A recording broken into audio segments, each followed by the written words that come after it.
Welcome, everyone. My name is Kate McCarthy, and I'm the Executive Director of the World Affairs Council of Maine. We are here today to celebrate international exchanges. I want to start by acknowledging that we are not at DeMillo's Floating Restaurant in Portland as originally planned. When Elaine Potiker and I met in March of 2019, we had visions of sunshine and socializing on the back deck. We got the sunshine today, but here we are in Zoom land instead of at DeMillo's.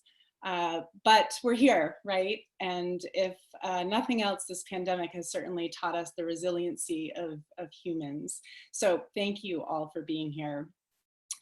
Our council's longstanding International Visitors Leadership Program and the Maine Chapter of the Fulbright Association represent the two flagship programs of the Bureau of Educational and Cultural Affairs, known as the ECA, of the US State Department. Today, we're joined by 5 panelists who will be sharing their stories of the impact of these two ECA programs. Additionally, we're thrilled to have representation from Washington, DC.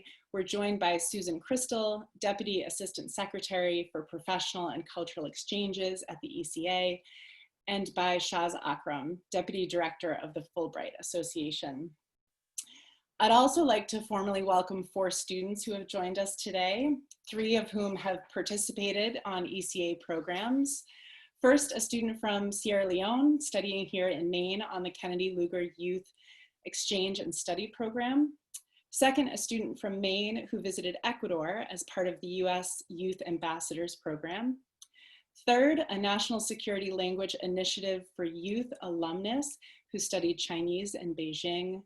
And fourth, a Portland High School student described by faculty as bright, compassionate, and always committed to having a positive impact on the world. When I read that description, I thought he sounded like a great candidate for a future ECA program. A quick overview of today's format. Today's program has 3 parts. We'll start with an introduction to the IVLP and Fulbright programs. Then we'll transition to stories from our panelists. And finally, we'll have a short period of time for questions. Please ask questions through the Q&A box. You're welcome to ask questions throughout the program.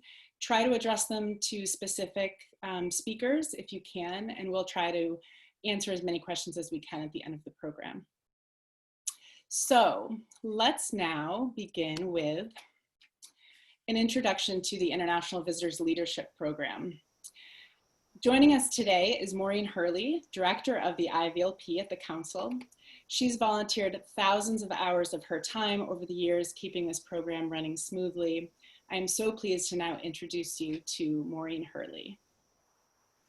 Thank you, Kate. The International Visitor Leadership Program, also known briefly as IVLP, is the US State Department's premier professional exchange program. Since 1940, the IVLP, with the help of a dedicated network of approximately 85 community-based nonprofit organizations, has invited current and emerging foreign leaders in a variety of fields for short-term visits to experience this country firsthand and cultivate lasting relationships with their American counterparts. This program builds networks and strengthens city-to-city diplomacy, allowing participants to explore issues in the US context by meeting their counterparts, experiencing US society, and understanding American values. More than 225,000 participants have experienced IVLP, and over 500 of those have gone on to become heads of state or government, such as Margaret Thatcher, Indira Gandhi, and Anwar Sadat. Since 1993, the World Affairs Council of Maine has proudly welcomed these visitors to our state. And as IVLP celebrates its 80th anniversary this year, we are delighted to have with us today, from the State Department's Bureau of Education and Cultural Affairs, the Deputy Assistant Secretary for Professional and Cultural Exchanges, the Honorable Susan R. Crystal. Ms. Crystal. Thank you, Maureen, and thank you, Kate, and hello, Maine. Of course, I would much rather be there with you, having never been to your wonderful state. But as Kate said, I guess in Zoom land, that's what we'll have to do for today. And I'll put you on my list of the next place to come and visit. Storytelling and exchanges. What a fabulous title and what a fabulous lineup we have today of exchange program alumni and Americans who have facilitated the exchange programs for the International Visitor Leadership participants. And as Kate mentioned, it's such a pleasure to be with all of you celebrating our two flagship programs, IVLP and Fulbright. As Maureen mentioned, this year we are celebrating 80 years of the IVLP, and Fulbright's not far behind. Shaz is probably already working on things for the 75th anniversary next year. And we are so pleased to have Maureen and all of the volunteers at the World Affairs Council in Maine count you as part of our valued partners for the IVLP. The World Affairs Council of Maine plays a key role in building mutual understanding with people from countries around the world. Working in conjunction with our Bureau of Educational and Cultural Affairs, you host participants each year on a variety of themes, such as energy security, tourism, economic development, entrepreneurship, transparency in government, maritime and coastal issues, and trafficking in persons, and many more. So I'd like to set the stage for the International Visitor Leadership Program with a very short video clip. And may I turn to Kate for that, please?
Thank you, Kate. While it is impossible to encapsulate the impact of 80 years in a 90-second video, international visitors and participants continually tell us how their exchanges deepened their appreciation of US culture and society. I have seen the impact of the work that people like yourselves do all across our country. Maureen mentioned the fact that we have a lot of community-based members around the country. And the bottom line is what you do matters. When participants here in Washington or when we see them at our US embassies abroad, they return home with fresh ideas and new professional networks. These networks and ideas have sparked imagination and innovation of future world leaders, and you noted that quite a number of them go on to be future world leaders, but also leaders in business and in their communities across the globe. This is because the benefit of exchange programs is reciprocal.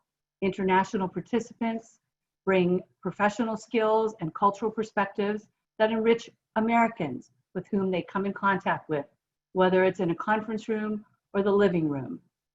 It is by fostering this joint intellectual stimulation and mutual understanding that cultural diplomacy helps us address the intractable issues that impact us all, ranging from economic development to global health issues. And we've seen quite a number of stories coming out from people all around the world and here in the United States who are working on issues like the pandemic because of the exchange program they participated in and the connections they continue to have with those countries. The genius of exchanges is that the participants see with their own eyes, hear with their own ears, and speak with their own voices. And because they do so, the convictions that they arrive at are genuine and lasting. As we craft exchange programs, strong partnerships are essential. And I'm proud to say that you, the nonprofit organizations, businesses, community members, and citizen diplomats in Maine are ECA's essential partners. From Washington, frankly, we are not able to make the same local connections that you do in these people-to-people diplomatic activities. We couldn't have the same impact that you have, but frankly, we wouldn't want to do this on our own anyway. You already know that effective engagement isn't limited to government diplomats, but takes place when ordinary people from different cultures realize that they share similar challenges, desires, and concerns. It isn't limited to officials at the negotiating table. Diplomacy occurs when citizen diplomats in Maine take participants to the Acadia National Park or Portland Headlight or a Portland Sea Dogs baseball game. Diplomacy happens when you host international visitors and students for the Fulbright program, or you take someone out to a community activity at a local school. Diplomacy happens when participants meet with local organizations to discuss shared challenges and successes. The impact of what you do in Maine has ripple effects around the world. And the work of citizen diplomats also had a ripple effect in my life. And since we were telling stories, I thought I'd tell you a quick one as well. In the summer before my senior year at Penn State, I had the great opportunity to work at Global Pittsburgh as an intern, one of your counterpart organizations in Western Pennsylvania. And from there, I saw the fantastic work that the mostly volunteer staff members did and the great interest of all the partner organizations. I had the opportunity to actually travel with a group of European international visitors to the Homestead Steelworks, and we were all given a hard hat, which I still have to this day. That was 30 years ago. So I guess you could say that that made an impact on me. And then a year later, I took the Foreign Service exam, and during the orals, I got a question about the value of international exposure for Americans. And yep, that experience back at Global Pittsburgh, that helped me answer the question, and maybe that's one of the reasons that I got in. So for those of you that are working with all of the young people, and I'm so pleased that some of our young alumni and your high school alumnus-to-be, we're gonna say, are here today, is that you don't know the impact that you make when you take that person around. And so it really is important for us to hear all these stories and the storytelling that we're going to hear today. So thank you to all of you for being part of this and for helping to change people's lives for the better. And I'd just like to share a quick few more stories that demonstrate how valuable a visit to Maine can be for international exchange participants. A wildlife anti-trafficking IVLP group commented, the Republican and Democratic state lawmakers who discussed wildlife-related legislation also left a positive impression as they demonstrate that you do not have to agree on issues to remain civil and be friendly with your legislative counterparts. An IVLP visitor from Togo's best memory of the entire 3-week national program was shaking the hand of the governor of Maine. And a visitor from Kenya who was in Maine on an NGO management project said, I was amazed by the concept of volunteerism in the United States, that Americans can retire from a full-time job and then go back to work for something for no pay. That's not something we do in our country. We retire, then we sit around and we wait to go to funerals. And then finally, a visitor from India who back in 2005 went on a program on environmental education. And he came back to his country in Delhi, in his city in Delhi, and he developed a wide range of successful programs on environmental and social issues, working with curricula in the Delhi schools, and he still is working on this today.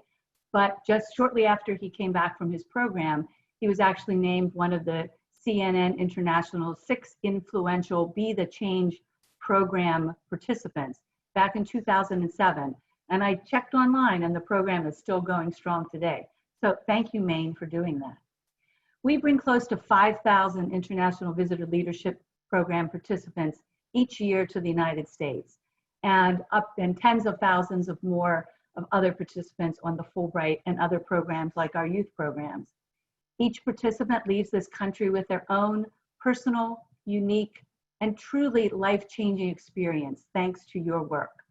We know that when they return home with new ideas and new connections, it often leads to change and significant contributions to their community and the lives of those around them. By sharing your work, your values, and your ideals with exchange participants as citizen diplomats, you inspire change. Thank you, World Affairs Council of Maine, for all you do when you connect with the world. Thank you. Thank you very much, Deputy Assistant Secretary Crystal. It's your important work in DC that allows us to show off our Pine Tree State to leaders from all around the world. So thank you also for your work. I am now pleased to introduce you to the Fulbright program. Elaine Potiker is the president of the Maine Chapter of the Fulbright Association. It's been a pleasure working with Elaine planning this program, and I'm so pleased to introduce you all to Elaine Potiker. Thanks, Kate. As president of the Maine Chapter of the Fulbright Association, I want to add my welcome to all the others, and especially thank our collaborators, Kate McCarthy of WACM and Maureen Hurley representing IVLP. The Maine Chapter of the Fulbright Association exists under the umbrella of the Fulbright Association in Washington, D.C. Our chapter is here to support and engage our Fulbright alumni who have received awards, and also friends of Fulbright who share our support of international education and cultural understanding throughout the world. That is the legacy of J. William Fulbright. We are aware of approximately 250 Fulbrighters in Maine. They are teachers, artists, musicians, engineers, geographers, poets, anthropologists, historians, lawyers, consultants in international trade and organizational development, and combinations of many other fields of interest that I really don't have time to mention. It is very competitive to receive a Fulbright Award. And some work in academia, others in private and public sectors, and some are retired, but still quite busy doing amazing things. Whether the award be in teaching, research, administration, Arctic studies, we rely on their stories of our Fulbright alumni, to illustrate the impact of Fulbright at home and abroad, and so the inspiration for today's program. Feel free to contact me if you wish more information regarding our chapter and its activities. And now it's my pleasure to introduce Shaz Akram, Deputy Director of the Fulbright Association in DC, and I might say, also a great friend to Maine. Welcome, Shaz. So good to see you. Thank you so much, Elaine, and thank you everyone for allowing me to participate in this very interesting program. It's a tough order to compete with the IVLP program. It came before Fulbright. So 1940 to 1946, not so far behind. But amazing stories about who Fulbrighters are that Elaine has touched on. I'm briefly going to talk about the history of the Fulbright program and the economic and cultural impact of Fulbright exchanges. Since the program began in 1946, participants have touched the lives of hundreds and thousands of people in 165 countries that participate in the exchange. There are now approximately about over 380,000 alumni of the Fulbright program worldwide. There are 49 commissions that work with the United States government as equal partners administering the program. The commissions through their governments fund the scholarship as well as fund their citizens to come to the US. This program was created to primarily promote peace among nations through education, research, and learning. Fulbright exchanges provide the vehicle for engaging in serious cultural, diplomatic, scientific, technical, and commercial dialogue. While the Fulbright program can demonstrate no measure in terms of gross national product, it can point to the increased ability of people to work on a constructive, pragmatic basis, leading to more opportunities, economic as well as educational and cultural, in both industrialized and developed countries. Equally important, the Fulbright program has been one of this country's most effective advertisements.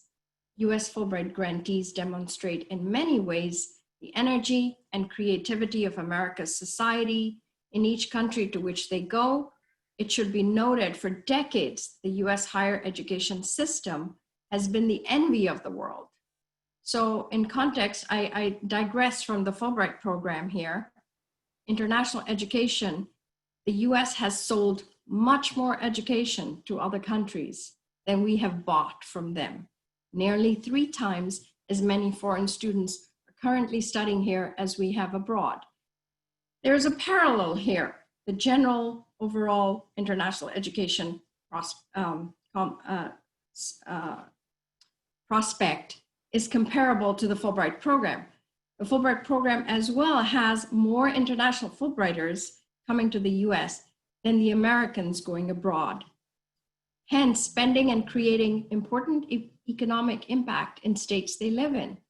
So just this again is, I'm reverting to international education here. According to the Commerce Department data, in 2017, the US brought in $34 billion through education. In turn, foreign Fulbright grantees engage with people of the United States in such a way as to dispel potentially harmful misconceptions and distortions about our society and about our people. Now I focus on the Fulbright Association. It was established in 1977 when the Senator realized, Senator Fulbright, that there was a need for the alumni to engage after their grants were done. So the Fulbright Association was established as a nonprofit, independent of State Department, but very much in partnership with State Department. We play a critical role in key communities nationwide in maintaining ties to current and former Fulbright program participants and in supporting activities that promote the mission of the Fulbright program.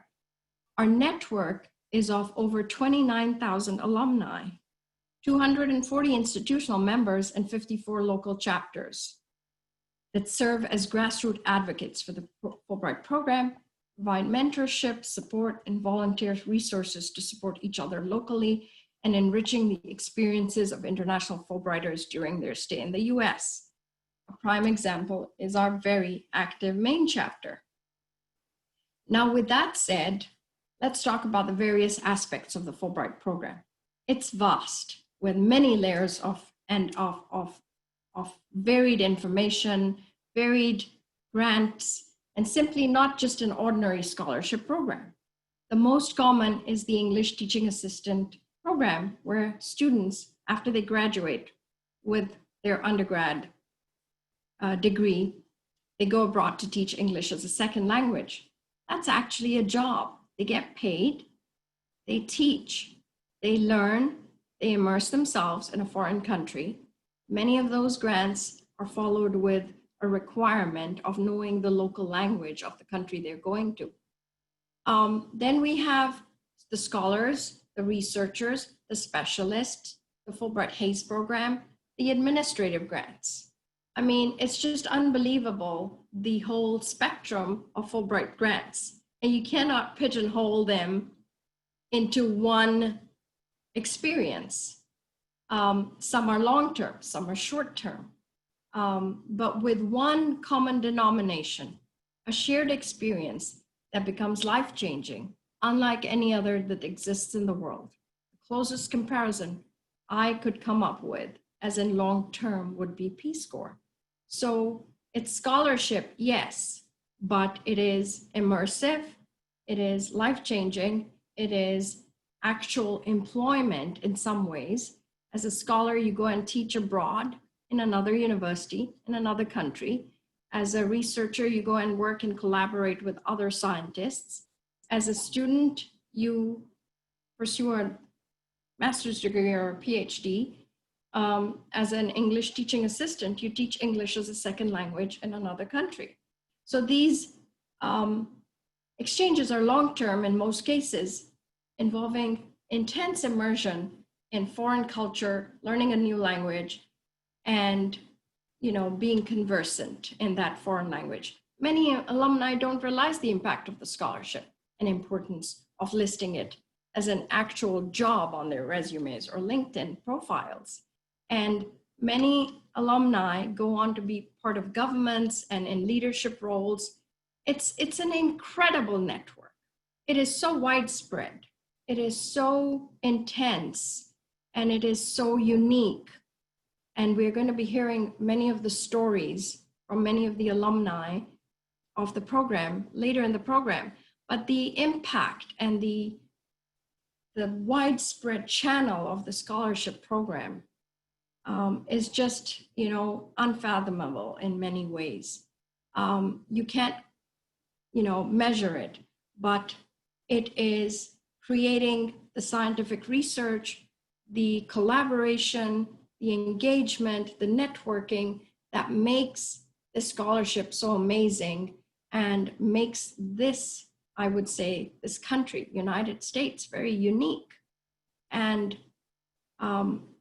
also, it, highlights our educational systems. So with that, I would say I'm going to leave the impact stories to the alumni, but I wanted to give a bit of a historic background of the importance of this very valuable, life-changing program. Thank you so much, Deputy Director Shaz. Thank you for your work in DC and all that you do to bring Fulbright to our state of Maine. So we have now established a foundation for these two programs to all of our guests. Now it's time for stories. First up, we have Dean Schenkel, town manager in the town of Amherst, New Hampshire. Dean's story brings us to Moldova and his work on a public health initiative there. I'm going to share my screen so you all can see his PowerPoint. And then we will move it over to Dean. Go ahead, Dean. Okay, hello everyone. This is a story about how a focused collaboration that occurred during a period of just over a year helped launch a program that addressed healthcare issues in rural Moldova. U.S. Ambassador to Moldova, Michael Kirby, Minister of Health, Jan Ababi, and myself were the three main characters in this story. Next slide, please. Moldova is a nation in Eastern Europe that presently has borders with Romania and Ukraine, and at one time had been part of the Soviet Union. It's generally considered the poorest country in Europe, and by the way, it was essentially the Soviet Union's Napa Valley. It has great climate and amazing wine. Next. I arrived in the capital of Chisinau in September 2006 as a Fulbright scholar to lecture at the Academy of Public Administration. I met Ambassador Kirby soon after at a welcoming reception he had for Fulbright scholars and students. You can see the invitation, which is how I remember the date, September 15th. And on the pictures on the right, that's me obviously there, and Ambassador Kirby is third up and second from the left, third row up, second from the left. That night I had the opportunity to have a long conversation with him. We were less than a year apart in age. His parents, like me, were both from Ohio, and we both agreed how important local government was to the quality of life. We discussed my assignment there, and he asked me that since I was lecturing but didn't have any specific research responsibilities, if I might be interested in working on a project that he was considering. He indicated he had just arrived in August, a month before, and he'd heard from the Peace Corps folks that healthcare in the villages was a problem. Because of my background in local government, he thought I might be able to quickly assess local situations. Since I was lecturing and had not planned on doing any specific research, this struck me as an excellent way to learn more about the country. I told him, of course, I would love to help. Next. This turned into a really amazing opportunity. I connected with a doctor who taught at the medical school and a person at the Ministry of Health who kept track of the medical personnel in the entire system, including villages. During the next 3 months, the embassy helped me arrange a number of trips to villages around the country. I had a car and a translator provided by the academy. I visited hospitals, clinics, and long-term care facilities. In these pictures, you can see 2 of the places I visited. We're going to look at the inside in a minute. On the left is a long-term care facility with its staff, and on the right was the doctor who managed the clinic that she's standing in front of.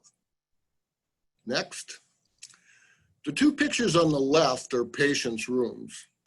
This was both a nursing home for long-term care, and it was a short-term convalescent home as well. It had a capacity of 50 people. The top right shows the only kitchen or cooking facilities. You can see the stove in the back. The bottom right is the bathroom facility. This was the only place that patients could wash up, or if they needed assistance, could be washed. The toilet is just out of frame in the right. Next.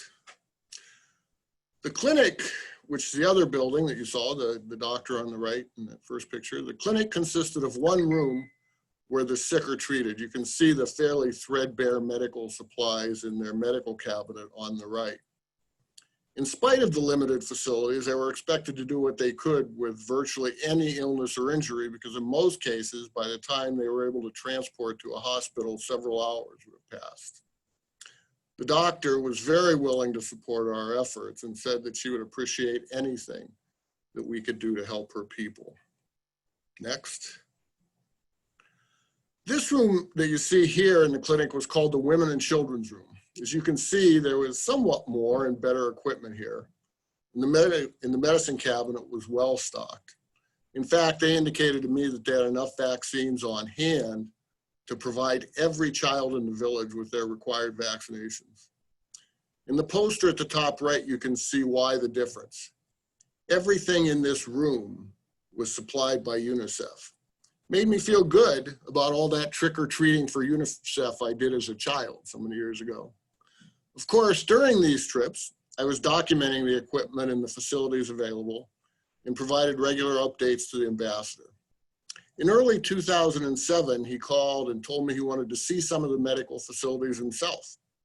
He'd arranged a few trips and asked me if I could go along. Very easy question to answer, of course. Next. On the first of these trips, we visited a hospital and a regional center. Of course, the embassy had arranged these trips through the Ministry of Health, and Jan Ababi, the Minister of Health, decided to join us. That's him on the right, that's me on the left, the facility and next, and the ambassador, and then Dr. Ababi, who's on the right on the screen. He was very helpful. He was aware of the many needs in the system. He was honest. He was transparent. Since then, if you look him up on internet now, he is a rector of the medical school. Next. From the beginning of my visits, I was always reminded of what I would expect to see in a movie from the 1940s. This hospital was certainly no different. The picture in the top left shows the condition of much of the equipment. The top right is a picture of what they called their laboratory. They were able to do some routine blood work. On the bottom right, or the bottom left actually, you see the minister talking to a young man who was there for testing. On the bottom right is what they called, or what they told me was an X-ray machine. A little bit concerning because there was no further shielding either for the patient or the people who ran the machine. Next. In this picture, you see the ambassador with 2 Peace Corps volunteers in one of the villages. The open well that they're looking down into is the only source of drinking water for the people of the village. In spite of this, it was evidently used by some as a trash can. You look down, you saw wrapping paper and everything down there. After this visit, the ambassador connected the Peace Corps with the organization called Engineers Without Borders to see if they could help. And my understanding is they did do some work there afterwards. Next. These pictures are from a school that I visited with the ambassador. On the top left, the ambassador is cutting a ribbon on a new water purification system that an American NGO had donated to the school. In the top right, we were touring the school's kitchens, and the bottom two pictures were in the classrooms. As you can imagine, doing research for and traveling with the ambassador provided access and insights that otherwise would have been impossible. Next. In May, as my time to leave was rapidly approaching, the ambassador had me work with embassy staff to interview for a job he had created to keep the project going. We hired a young man named Vitaly.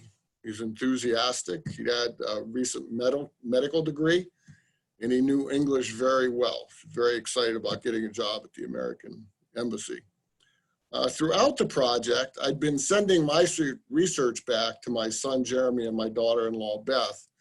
They both work in IT, and they took my raw data and transferred it to spreadsheets for me. Because of this help, I was able to easily transition my information and my notes to Vitaly, and I continue to collaborate with him when I returned to the United States. Next. In the fall, the final report on the project was published by the Ministry of Health. The work we had done on both facilities and personnel was now officially documented. Next. In January of 2008, 5 months before he left for his new assignment, Ambassador Kirby announced to the Prime Minister that the US was funding the project for $10 million. There would be new equipment and training to assure its proper utilization. Very exciting. And next and last, in 2020, looking back over the investments that the US has made in healthcare in Moldova, the US Embassy in Moldova announced that it spent over $42 million in the last 20 years. I'm glad that I can look back and say I had a small part in helping direct 10 million of that to the people in the villages. I certainly hope that most of these issues were identified and have been rectified. And I want to thank you for your time and attention. And if anybody has any questions or comments, please feel free to email me. Thank you for your time. Thank you so much, Dean. Next up, we have Karen Massey, retired attorney and social studies teacher. Karen's story brings us back to Freeport, Maine, and will focus on the positive impact that international visitors had on her students' understanding of the world at large. Please welcome Karen Massey. Hello. Like everyone, I so wish we were together in person. As those who know me will tell you, technology is not really my thing. Nor do I consider myself a storyteller, but I'll do my best. Probably more Ted than Moth, I think. My own introduction to international visitors came first from the foreign exchange students in my high school. And I can't say I knew any of them well until my sophomore year in college, when my family hosted a exchange student from South Africa for a semester. And Carmen is still a beloved member of our family. The following spring, during my junior year at Middlebury, I had the experience of being the foreigner as a student on a college program in Leningrad. My first experience as a teacher came as a parent. When my older son, Greg, was in 4th grade, he had a brief introductory Spanish class at his school, and he wanted to go to a place where people spoke Spanish. So my husband and I took our 2 sons, ages 7 and 10, to Spain, and they were hooked. Greg went on to represent Maine in the National Geography Bee and to spend his junior year of high school in Spain. Then in 2007-08, he spent a year with Fulbright in Ecuador, and that was followed by a stint in Paris with UNESCO as a UNESCO Fulbright Fellow. His younger brother also traveled and worked abroad, and just to bookend the family experience, my husband Jeff was a Fulbright specialist in Kunshan, China last year. So while my sons were traveling abroad, I was 12 years into my second career as a high school teacher now at Freeport High School. And I looked for opportunities to give my students some of the person-to-person contact that we had had from both traveling abroad and from hosting dinners through the International Visitors Leadership Program. I would tell my students about these experiences, but it wasn't the same as meeting citizens of foreign countries. In 2005, when I was teaching 9th grade global studies course that included India, China, the Middle East, Nigeria, and South Africa, I had the opportunity to bring Rangeela, a group of musicians from Rajasthan, to the school for a day. Here's an excerpt from a student reflection on that visit. I admired their beautiful clothes and graceful movement. My fellow students were an inconspicuous blur of sweatshirts and jeans in different shades of blue and gray, as if none of us was secure enough to wear anything the least bit out of the ordinary. Later, I was shocked to discover that the members of the troupe were of a social class known as untouchables. I found them so respectable, they seemed holy, and yet they were shunned from society. The unfairness upset me, and I was glad to hear that people are working to change this caste system in India. Well, with reflections like that, I was ready for more. And Maureen Hurley gave me the opportunity by asking if I would host some international visitors at Freeport High School through the IVLP program. Absolutely. In April of 2008, we hosted a group of 12 women, social and political leaders from Egypt, Iraq, Jordan, Morocco, Oman, Sudan, Syria, Tunisia, the West Bank, and Yemen. After a tour of the school led by the students, we gathered in the library to have a conversation with them. Only one of my classes that met at that period was able to attend, but also some students from study hall, and this kept the meeting pretty intimate. Again, clothing was a revelation for some of the students, and they had questions for the women about hijabs and burqas. They were so impressed with these young women who were already leaders and leaders for social change in the countries they came from. They obviously discussed this meeting outside of class as other freshmen who weren't there came up to ask me about it. Clearly, this had made a strong impression on the students who were there. The following year, Maureen asked if we could host visitors on a Friday in September. This was only the second week of school, but I managed to get the visit folded into the transition for the 9th graders to high school. And the entire freshman class, along with a number of upperclassmen who were free, were able to come to an in-house field trip in the auditorium. The visitors were 20 managers of NGOs from all over the world, from Botswana and Ireland, from India, Israel, Malaysia, China, and 13 other countries. The students had had a brief preparation. The term NGO, for example, was new to nearly all of them, so this was career education as well. And after each of the visitors introduced themselves, when I asked if they had questions, they seemed stunned into silence by the diversity of the nations and organizations on the stage. So in order to break the silence, I suggested that maybe the visitors who were finishing up their tour of the US the next day might have questions for the students. I will now quote from an email that one of my colleagues, Jean Dieter, wrote after this event. Here, the panel was full of questions, by the way. And the first one was like, what do you like about your school? How many of you are active in your community? What do you do to help stop global warming? This was in 2009. Several students were able to respond to each question, quietly raising their hands and being called on to speak. Some questions and responses that linger with me are, question, how many of you expect to go to college or university? Asked by a visitor from China after explaining the difficult preparation and selection process in her country. Almost every student in the auditorium raised their hands. I watched as this response generated visible amazement from the panel members, and the students went on to explain different types of colleges and how students look for a good fit. Question, who are some of your role models? Answer, my best friend sitting next to me because she supports me. Answer, my family. Answer, Gandhi.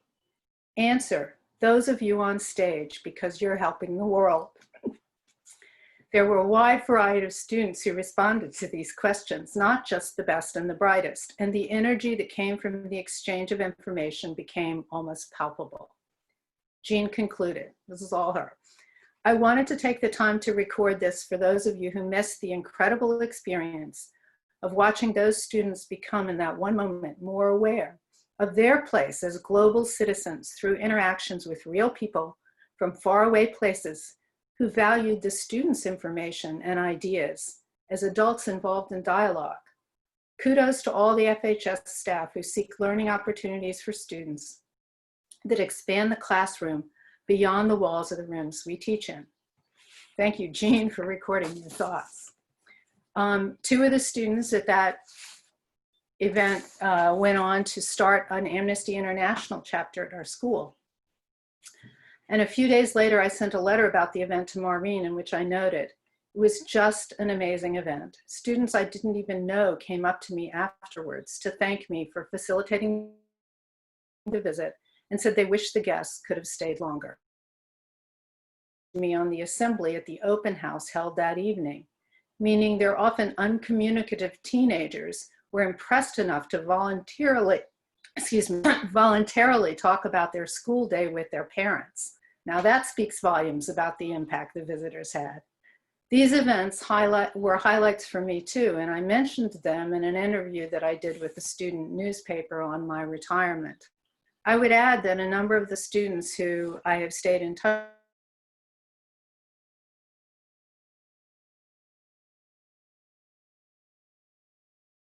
in the lives of the participants helped to make the world better and more empathetic. Clearly, we need more such interactions. Karen, thank you. I would say you are a storyteller. I had goosebumps at one point. So thank you so much for your story. We now shift to East Africa and a story by Rick Peterson, Professor of Environmental Studies at the University of New England. Rick describes his Fulbright experience as providing valuable building materials with which to build bridges between his African heritage and his American experience. Please welcome Rick Peterson. Thank you to Elaine and to Kate and to Maureen for all your work in organizing this celebration. It's been great to hear the stories so far, and I really am looking forward to hearing those to come. As Kate said, the focus of my story is how my Fulbright experiences helped me to build bridges. I happened to be born and I grew up in the Democratic Republic of Congo, and I've been going back and forth between those two worlds, the US and Africa, pretty much ever since. Next slide. My life has been deeply marked by this experience. It's often pushed me out of my comfort zone, forcing me to learn in that stretch zone from all the new places and people that I've encountered. And yes, sometimes I have gone over into that panic zone, but the experiences have always had a lot to teach me. So when I became a college professor, I wanted to bring this type of learning to my classes and to my students. In my application to University of New England, I wrote that one of my goals was to, quote, create linkages in possible future exchange programs as a means to expand students' horizons, to transform values, and to engage them in practice-oriented educational opportunities. The Fulbright program has been one of the programs that has really helped me to realize that goal. My first Fulbright in 1990 brought 14 of us graduate students from all over the United States to Tanzania and Zanzibar for a summer intensive study of Kiswahili. All of us were really intent on improving our mastery of that language, but also in building connections with people and institutions that might lead us to establish future cultural exchanges, whether through teaching or through research. So that first Fulbright experience has led to an ever-evolving series of connections. Some are serendipitous, some are planned, that continue to build a web of interconnectivity between students and colleagues here in the US and those in East Africa. And I want to just highlight a few of the cultural exchange experiences that I've been fortunate enough to be a part of. Next. So the first is a study abroad course that I was able to develop entitled Environment, Health, and Community Development in East Africa. The course ran as a pilot in 2010, and now it's run at UNE every other year. There's been 5 different offerings. involving a total of 55 UNE students and 4 UNE faculty. We have a model where we spend a full 16 weeks prior to departure, a full semester course to learn about everything from the geography to the history to the political systems of Kenya and other East African countries. And then day after graduation, we go for 3 weeks of field experience. Next. This is a quick overview of the course learning outcomes. I won't read these, but they can give you a sense perhaps of what we're trying to accomplish in the course. And next, these are the major partner organizations that we've developed relationships with over the years. Those last 4 are small Kenyan nonprofit organizations that are working in various realms of environment, health, and community development. NYADEC works in soil conservation. KEEP is working in environmental education up in Kenya's rainforest. The SWAP is working with issues of safe water and health. And Seralo is a Maasai-owned and run organization down in the South Rift of Kenya that is working on community-based conservation and education. Next slide. So here are some examples of actually putting that partnership and cultural exchange into practice, working especially with those 4 Kenyan nonprofit organizations. The list you can read for yourself, but let me highlight, there's a lot of fundraising that goes up. The students are involved from day one in raising money here at UNE and around Southern Maine. We use that money to purchase tools and equipment, laptops. Every time we go, we bring a new laptop to the organization. Once we are over there, we're involved in a lot of different programs. One is, I want to highlight, is a mini symposium where our students present on environmental issues that are affecting their lives here in the United States. And Kenyan students, sometimes high schoolers, sometimes college students, do the same thing. And it's a wonderful exchange between these 2 groups of students. Our students get their hands dirty working with NYADEC on soil conservation, gully reclamation, planting trees, planting soil retention plants. This is also where our students do homestays and stay 4 nights with a Kenyan family. Soccer or football is huge in Kenya, and NYADEC uses football as a way to attract young primary students to also teach them about soil conservation. And so we take place in this wonderful tournament where we always lose, but it's okay. In Kakamega, we're involved much more in environmental education. We bring mist nets with us. They're very expensive. KEEP doesn't able to afford them. So this is often the first time that local primary school children are able to see the birds that Kakamega is so famous for, to see those up close. Then there's computer training that we're involved in with these NGOs, a lot of intercultural learning circles, such as the one here in Seralo with Maasai women. And we always bring a lot of books for donation to Maseno University Library. Next slide. In many African and indigenous cultures, reciprocity is a norm. I think a guiding principle for any study abroad program is that there needs to be some sort of mutual benefit. And this can be a challenge. I always am asking myself, what is in it for my Kenyan partners? What would be most valuable to them? What is feasible? Is it possible to bring Kenyan students to UNE? A lot of those students have fewer resources than our students. Would it end up catering to a Kenyan elite?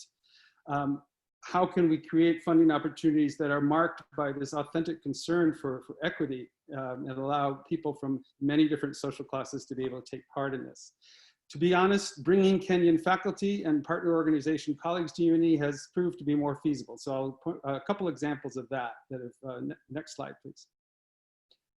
Again, thanks to Fulbright in 2010 and 2011, I was able to win a Scholar in Residence grant. And my colleague from the National Museums of Kenya, Dr. Halida Oyeke, spent a full year at UNE as a visiting scholar. She taught courses in our department and in the marine department. She's a marine botanist. She established research connections with people, various institutions here in Southern Maine. She went to a lot of international conferences, went out to San Francisco for the African Studies Association conference. She gave lots of talks at UNE, but also at other area universities and colleges, in churches, in elementary schools, high schools. She also had time to learn how to snowshoe, which she had a great fun, and she loved apple picking and enjoyed learning about Maine's sugar bush. Next slide. The second example is a co-funded where NYADEC put up some of the money, and I was able to get UNE to put up some money to bring 6 delegates from NYADEC here to UNE for a visit in 2015. Again, they were very involved in UNE classes. They gave a talk to the UNE community.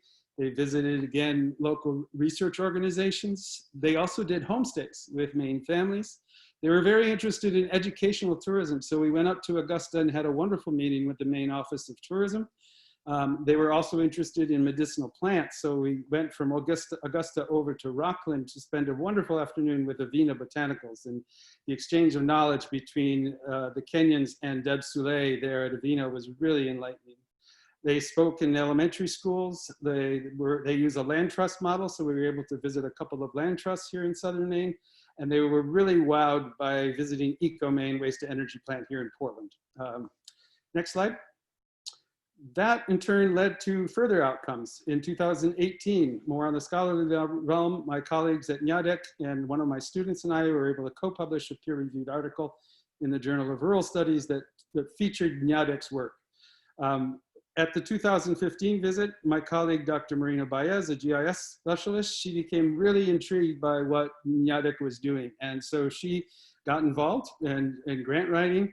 She introduced us to Dr. Pablo Garcia-Chesovich, who is a world-renowned soil conservation expert. He had colleagues and friends in Spain, and he arranged for NYADEC to be able to go to Spain to learn hands-on from this group in Spain. Unfortunately, the Kenyan elections didn't allow that to happen. We're currently in the process of seeking UNESCO funding for Dr. Garcia-Chesovich to be able to conduct a training in Kenya. And that is still in process now. The COVID crisis has put that plan on hold, but that we're hoping to pursue that. So I'm really very grateful to Fulbright for these opportunities to build cross-cultural exchange, to open the eyes of my American students to global inequality, to enhance their cultural appreciation, but also to provide opportunities for Kenyan colleagues to better understand the United States and to forge additional connections here. Last slide. I want to end with a couple of testimonies to the power of these types of exchanges, one from a student and one from Dr. Oyeke. I'll let you go ahead and read those, but I might highlight just a bit. I found my students ending especially provocative. For once in my life, I felt unity that is created with threads of both difference and similarity. This experience has changed me because it allowed me to be hopeful again for this world. I found hope in Kenya, not only for the larger world, but for the renewal of myself as an individual. The world is indeed round, and if we're just willing to bend, we would be open to seeing so much more than difference. Rather, we realize the truth of oneness. And my colleague ends her statement with, I am returning to my country with a new outlook to life, a changed person, a rejuvenated and an energized woman. Thank you for the opportunity to share my story.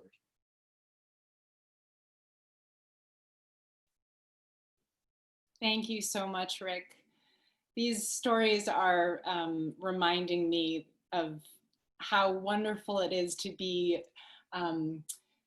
living and working with people from all over the world during this COVID pandemic. We're not leaving our homes much. We're not meeting with others very much. And these stories are really inspiring because they're reminding me of the past and what hopefully will be the future. So thank you, Rick. Next up is Nancy Smith, Executive Director of Grow Smart Maine. Nancy's story brings us back to Maine, where she focuses on the connections she noticed between Grow Smart Maine's work and the value of community for so many of the international visitors she's worked with. Please welcome Nancy Smith.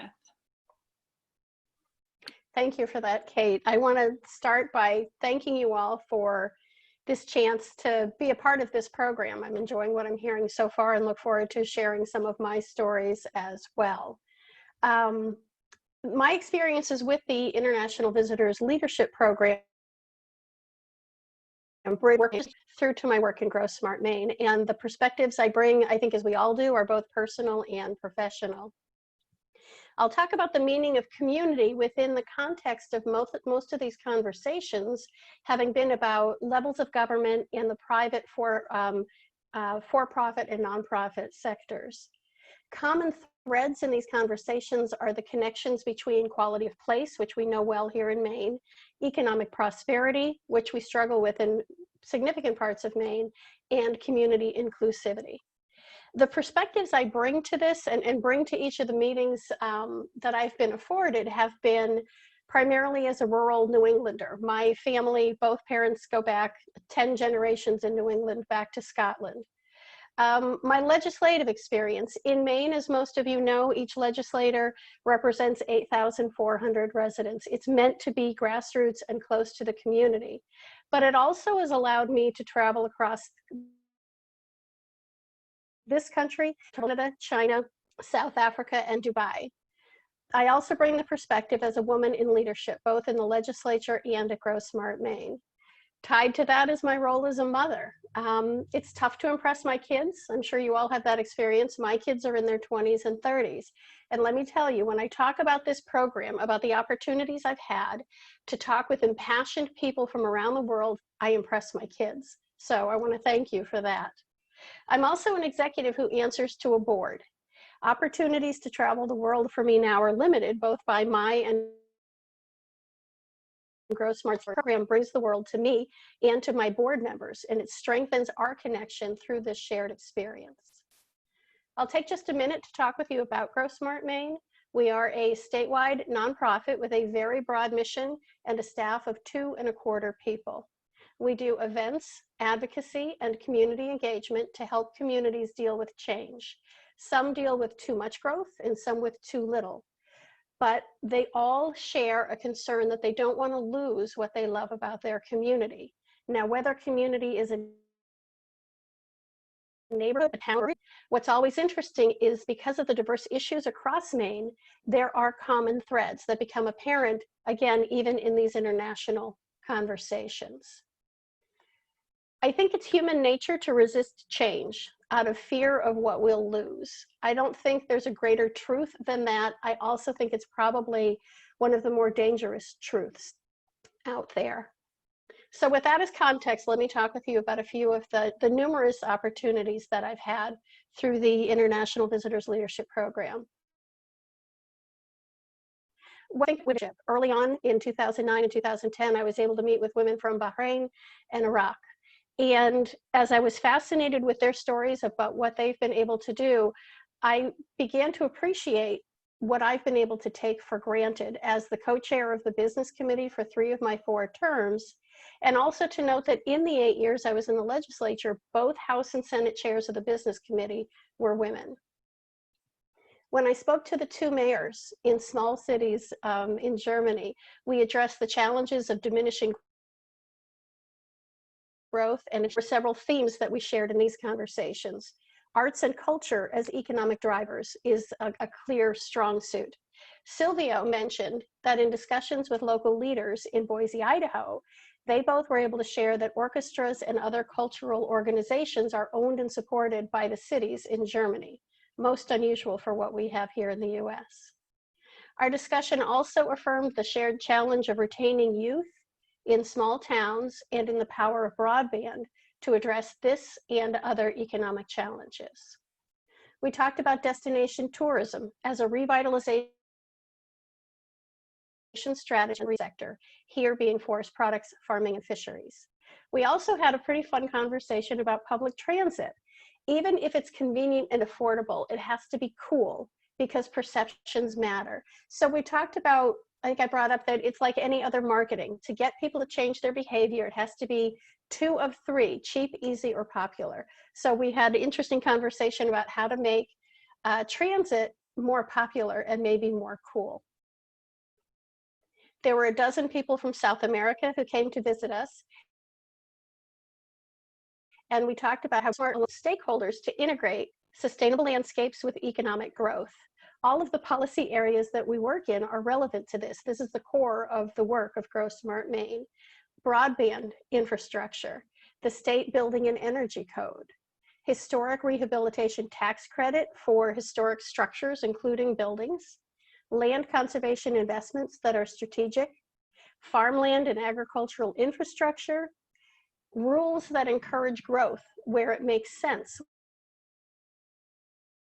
Where the side of that, the Land Use Planning Commission, which has to balance the wildness of Maine's unorganized territories with market demand for second homes, ongoing timber harvesting, and the viability of the area service communities called rural hubs. And again, the conversation about the question, can ecotourism create economic opportunities in former paper mill towns here in Maine? The values that we came away from these conversations, it was the heartier part of the discussion. When we're talking about finding sustainable balance, it's the individual need for independence versus the community need to achieve shared values. And we also talked about one of the critical points being patience and recognizing and celebrating incremental successes. One of the common threads in our conversations too was our desire to see our children raise our grandchildren here. And wherever you were coming from, what our children's generation wants is safe and interesting communities, economic opportunity in beautiful places, and diversity within the community. Finally, a conversation about community as sense of place. This story is the one I think of first. When I think of this program, it was in 2010, and my first experience with Grow Smart Maine, representing Grow Smart Maine, it was 7 men from Iraq. And our goal was to discuss the role of private nonprofits in context of government's role in economic development. At the time, Grow Smart Maine was developing our program, Building Economic Prosperity Through Quality of Place. What does your hometown mean to you? This is a question we ask when we enter a community. Why do you choose to live here? It is one of the most fascinating conversation starters, because in Maine, you'll find someone who's lived there 3 years could talk with someone who is 5th generation in the area. And when they find common threads and when they realize that they're there oftentimes for the same reason, that is an amazing place to build relationships and to build action moving forward. And so I asked them the question, where you live? And their response so much in place, because their hometown is tribal. Where their families have been is far longer than my families have been scattered across New England. Place is in our DNA. It is absolutely part of who we are. It helps me understand some of the friction we might see in Maine, and more broadly what we see globally about why place matters to all of us. So with all of that as context and as closing, talking again about the connections of Grow Smart Maine's work with the value of international visitors I've been able to meet through this program, there are plenty of differences that we could highlight, but why would we do that? It's far more interesting to talk about what we have in common. The threads of family, desire for self-governance, and this genuine enthusiasm for the future. Now, earlier I noted that I think human nature is inclined to resist change out of fear of what we'll lose. And I believe that programs like this allow us to move beyond the fear and start to explore possibilities.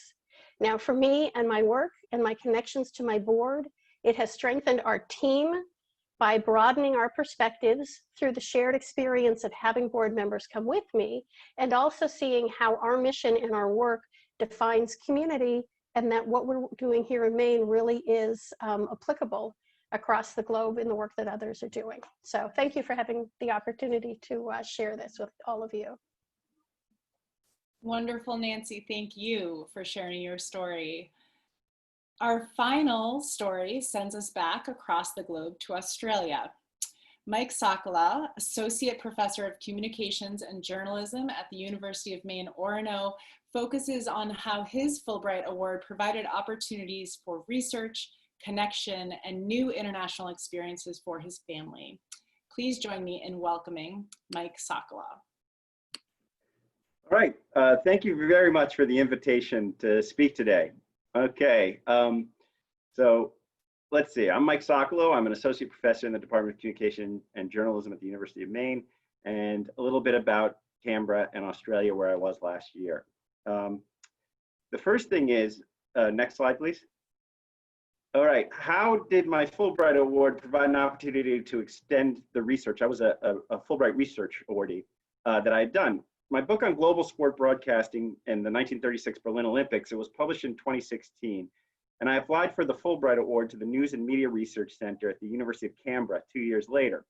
I'd always wanted to pursue the history of global radio more fully, And my proposal to research the importance of sport radio in growing the national network system in Australia was welcomed. Canberra proved a really propitious place for research because it hosted archival resources at the National Library of Australia, which you see there on the left, and so many other places such as the National Sound and Film Archives at Australia National University, which is the building on the right. And Australia's National Archives are located in the old Parliament building. So there was terrific research resources right there in Canberra.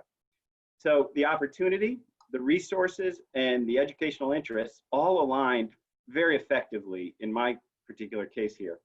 But I should note that for years, and it was probably close to a decade, I watched the announcements of the Fulbright opportunities every spring, hoping to find something that would work for both my family and my research interests. And this one happened to be the first one that seemed to align everything very well. Okay, next slide. Okay, how my Fulbright Award provided an opportunity to connect with Australian scholars. Wow, this one I could speak on forever, but I'm just going to keep it real short. Without the Fulbright Award, I simply never would have been able to connect with scholars at Australia National University, University of Melbourne, Macquarie University, University of Sydney, and elsewhere.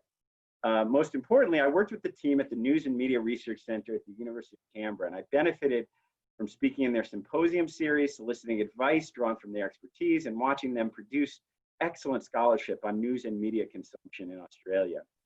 I spoke at the University of Sydney and at the Media History Center at Macquarie University. I met with several radio scholars and graduate students, and they gave me important tips for research in Australia, and I told them about archival and research stuff in America. And I remain in contact with several of these scholars, and we have plans for participation in a lot of collaboration in the future, and including stuff we have right now. We're working in print. Basically, the Fulbright allowed me to join a scholarly community that I think I would otherwise not have been able to really have joined and collaborated with in such an effective manner. And so I look forward to maintaining these professional and personal connections and bringing some of these Australians I worked with up to Maine. Okay, next slide, please. How my Fulbright Award provided my family with new international experiences. First, I need to point out that I'd lived and worked in Australia 20 years earlier. I was a broadcast producer at the Sydney Olympic Games in 1999-2000. And that's me on the left in Sydney Harbor on a boat in 1999. And below that is me 20 years later in 2019. I was familiar with the country. It had always been my dream to bring my wife back to Australia. And after they were born, my two sons. So we very carefully planned our 6 months in Australia to match the Australian school calendar so the kids could attend Australian schools. And we traveled extensively during the holidays and school year. So in Australia, we traveled north to Queensland, Great Barrier Reef, Daintree National Forest in Cairns. Near Canberra, we went to Bateman's Bay on the Tasman Sea. We visited Sydney, which isn't too far from Canberra. We tried all kinds of new foods, such as fruits like soursop, wattle seed, yellow sapote. We even ate kangaroo, and we dodged cockatoos and kangaroos on our bike rides to school because, for those of you who don't know, Canberra is the kangaroo capital of Australia. They're everywhere. My kids made Australian friends, and they participated in Australian sports teams. So in the picture in the middle on the upper part, you can see my older son in a white jersey. On the right, he's representing his Australian school, Melba Copeland, at a cross-country meet. And below him is my younger son playing basketball with his club team, the Ginninderra Rats. My wife joined a bicycling club called Pedal Power, and she toured all over the Australian Capital Territory. She joined a lot of other activities and made a lot of friends. And in the other photo, my family went down to the Museum of Australian Democracy on Election Day. Voting is compulsory in Australia. So Election Day is a much larger national event than we really think of in the United States. And there's a traditional called the democracy sausage. That's what we're all holding in our hands there on the right. It's a fundraiser that the voting precincts do to raise money for their local schools. You go, you vote, it's like a carnival atmosphere, and you get your democracy sausage. Since we are already, and so it's just a fabulous opportunity for my family in that sense. Since we're already on the other side of the planet, and my sister lived in Seoul, she works for the US State Department. We actually decided before we left the United States that we'd travel to Korea and Japan. So basically over the course of the 6 months, we had just an enormous number of incredible international experiences. We made friends and that we'll retain and memories that we'll never forget. Next slide. Okay, so how did my Fulbright create new opportunities for ongoing exchange with these Australian organizations? So I became friends with Australian colleagues who do news research that will be presented in the United States, and also media historians. So for instance, this is kind of a bummer, but several were coming to the United States, to Washington, D.C. for the 100th anniversary of radio, which was to be celebrated in October by the Library of Congress. That has since been rescheduled to next year. But the point is, I put them in touch. I connect my Australian colleagues to my American media history colleagues in this way. And there's other places they'll be presenting their research. I'm also the incoming director of the McGillicuddy Humanities Center at the University of Maine. And this coming academic year, our theme is going to be the story of climate change. So if you follow the news, you've seen how directly Australia has been affected by climate change. Everything from the bleaching of the coral on the Great Barrier Reef to this past summer's incredibly destructive wildfires. So I'd love to see about having an Australian colleague come to Orono and discuss the media and journalistic aspects, the storytelling aspects that are effective down under, that we seem to need to improve in the United States. Let me say it that way. And so I've got no doubt that I'll be continuing to draw on my Australian colleagues in the future as well. So thank you very much for this opportunity. Thank you so much, Mike, and best of luck to you in your new role as director of the Humanities Center at UMaine. That's wonderful. We have about 15 minutes left to answer questions. So if anyone has questions for our panelists, including our panelists from DC, please go ahead and ask a question in the Q&A box and we will get to it. Right now, I have a question to start with for Deputy Assistant Secretary Crystal.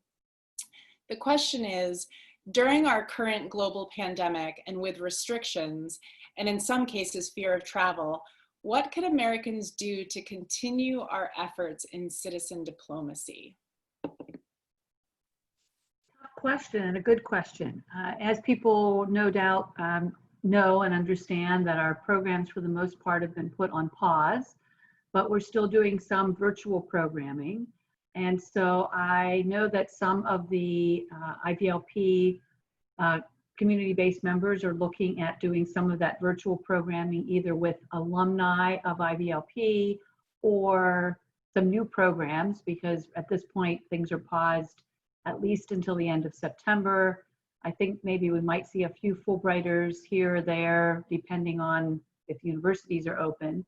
And certainly for the high school students, we'll have to look till the new year.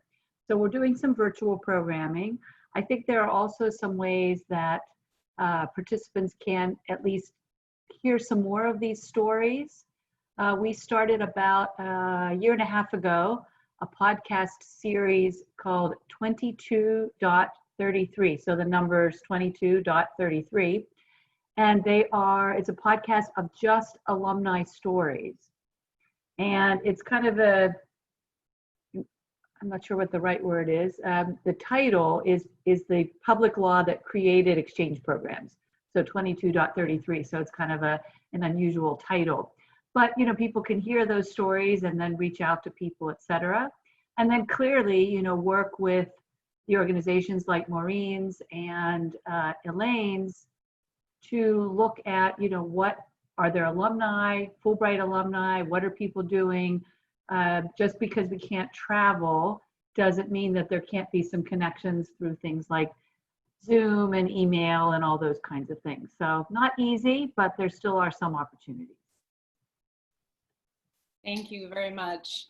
The next question is for Deputy Director Shaz Akram. Similar question, but focused on the Fulbright program. In the midst and wake of the COVID-19 environment and restrictions on travel, how do you anticipate you'll be modifying or altering the association's activities and outreach?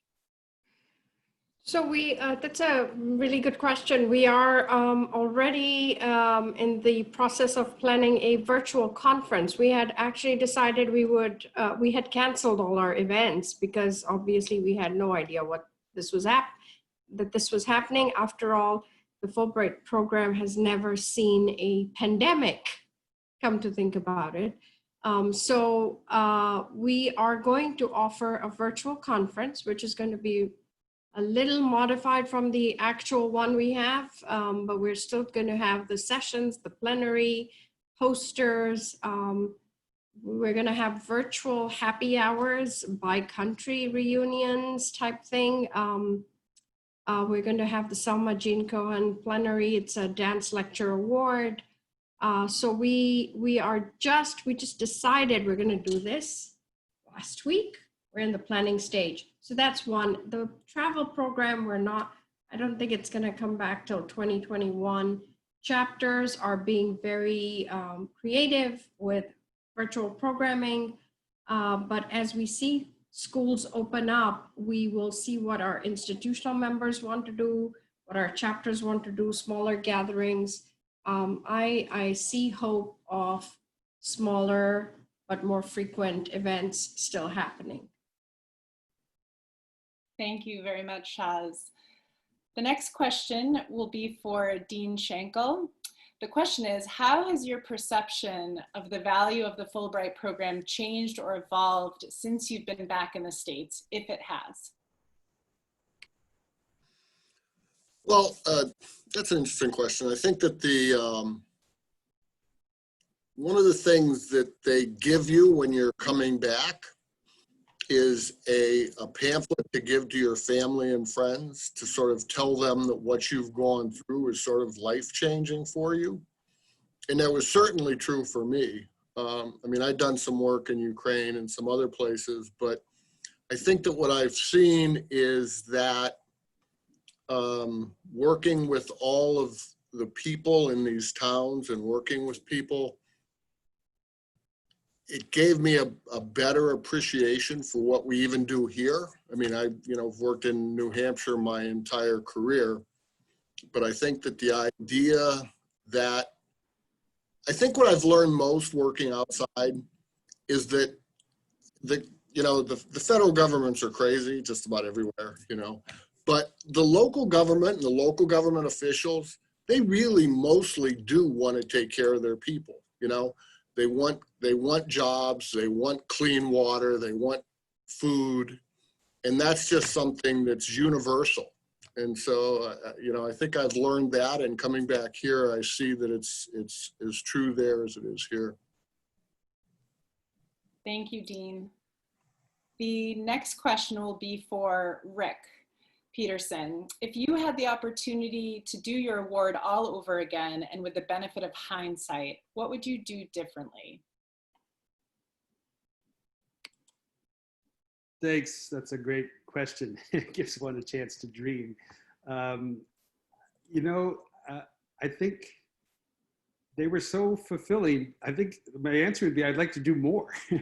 I'd like to apply for especially another scholar in residence program, to bring another faculty member from East Africa to University of New England. I think our students, just as one of us said, I can't remember who it was, it's one thing reading about it, but hearing them in person, whether they're teaching a class or giving a lecture, it's just transformative for our American students. So I think that would be what I would like to do, not differently, but do in addition. I wish that all of those visits could have been longer. My Fulbright in Tanzania and Zanzibar was way too short. There was so much more to learn. But I think Fulbright is, these opportunities that it presents have been really, really beneficial, and I'd like to try to do more of them. Thank you, Rick. I'll pass that same question along to Mike. If you had the opportunity to do your award all over again and with the benefit of hindsight, what would you do differently? Like Rick said, that's a tough question. And I've only been back for a year. I came back in 2019, so I'm in a little bit of a different place. But I'm going to turn it around. I'm just going to flip it a little bit and say, since I've been back, what did I learn from Fulbright that I'm thinking about? And it's such an incredible experience that I've become sort of, I'm getting involved with the Maine chapter in the last year with Elaine, and I'm part of the National Screening Committee. So I went down to DC last year, and I gave a talk in our symposium about the Fulbright, and I'm kind of like an evangelist for it now. That's what I'm energized to really tell people. And I think we're at a point, honestly, we're at a point between the pandemic and everything that's going on in terms of the civil unrest and everything, where America is an extraordinary place, and the global perspective right now has never been needed more. And so that's what I've been really working on in getting Mainers to think about, well, maybe I could go abroad, or maybe I could host, if there's a Kenyan, Fulbright who needs a weekend host, because they used to have those programs in Orno, I think. That's where I am now that I've come back in the last year, is that I'm really trying to promote this idea that Maine and the world need this interchange. Fantastic. Thank you, Mike. That is absolutely what we're trying to do with the World Affairs Council of Maine. So it's always good to hear that others agree. The next question is for Karen Massey. Karen, with all of your experience in teaching at the high school level, and of course, having had these amazing experiences for your students with the IVLP program, with an audience right now of IVLP supporters and Fulbright supporters, if you could design the perfect program or event for a high school group, what might it be? What might it look like? That's tough. I think more time is more valuable. And, I saw that one period, wow, they're just getting into it and it was over too soon. So I think a whole day with a variety of ways in which they interact with the students, but certainly having them ask questions of the students was really a terrific way of doing things. So allowing each of them to speak a little more at length about what they were doing. Touring the school was really helpful because they ask questions and they get responses in real time on things that strike them. Sharing lunches with the students, seeing art projects, different aspects of the school that they can respond to. So it's hard to find that time in the school day because teachers are so out straight, there's so much going on, but if you could do it for a whole day or even a half a day, I think it just becomes that much more enriching. Wonderful. Thank you so much, Karen. We haven't yet heard from Nancy, so I would love to ask a question for Nancy. You spoke a lot about sense of place and the connections that you saw between Grossmart Maine's work and the value of community. In thinking about the International Visitors Leadership Program and all of the different types of visitors that come to the US, is there a particular area of the world or particular focus of an IVLP program that you think would be really interesting to have those visitors visit Grossmart, Maine?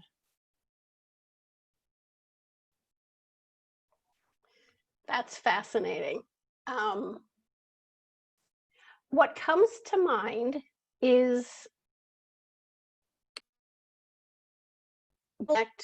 again, with more ancient is the word that comes back to mind, because we are so new here and our perspective is like, for all of the 200 or all of the 300 years that we've been here, wouldn't it be marvelous to have conversations with communities where that, a couple of centuries is not a big deal at all. So I think highlighting that as a critical difference and being able to bring people together in that light, that's what comes to mind offhand. Wonderful. Thank you so much, Nancy. We are at the end of our program now. So I want to thank everyone for attending today's program. A huge thank you to our guests from DC, Deputy Assistant Secretary Susan Crystal and Deputy Director Shaz Akram. Thank you to our panelists, Dean Schenkel, Karen Massey, Rick Peterson, Nancy Smith, and Mike Sokola. And again, to our guests, thank you for taking the time to celebrate with us and celebrate international exchange programs, particularly in this period where we kind of feel like we're on pause. If you have any follow-up questions about either the World Affairs Council of Maine's International Visitors Program or the Fulbright Association's Maine Chapter, please, I encourage you to reach out to Maureen and Elaine. Their contact information is shown on the screen now. We'll also be sending a follow-up email to all guests with this contact information, along with some contact information for our panelists. Let's see, I want to make sure I covered everything. I did. So in closing, thank you all again for attending today. I hope you all enjoy the rest of this absolutely beautiful day in Maine, and take good care.